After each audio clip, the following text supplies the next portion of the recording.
现代台语版圣经利未记第17章，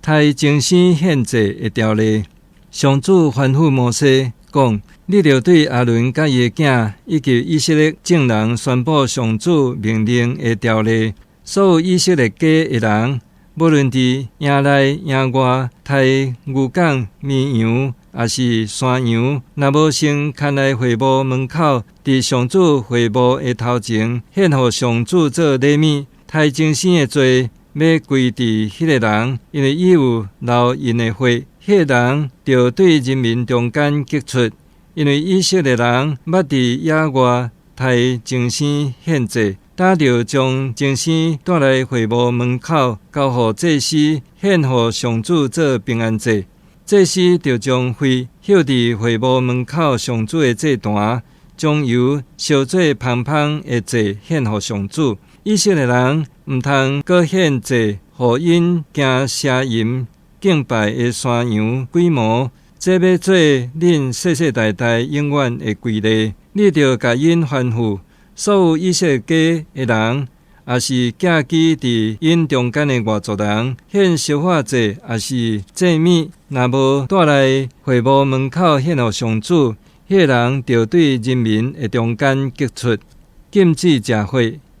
上主讲，所有属以色列家的人，也是寄居伫恁中间的外族人，若食火，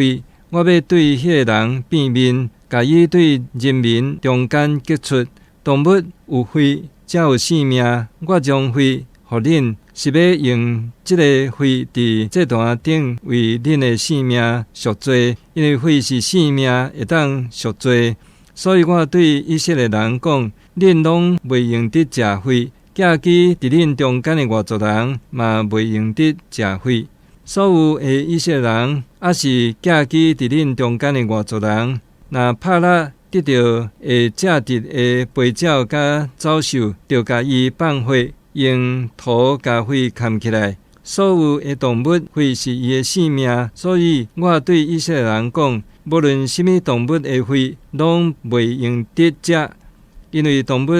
有火才有性命，食火的人一定就受激出。若有人食自然死，也是互野兽拆你的动物，无论是在地人也是外族人，拢是无清气，着洗伊的衫，洗身躯，到日落才清气。毋过伊若无洗衫，无洗身躯，就对家己的罪负责任。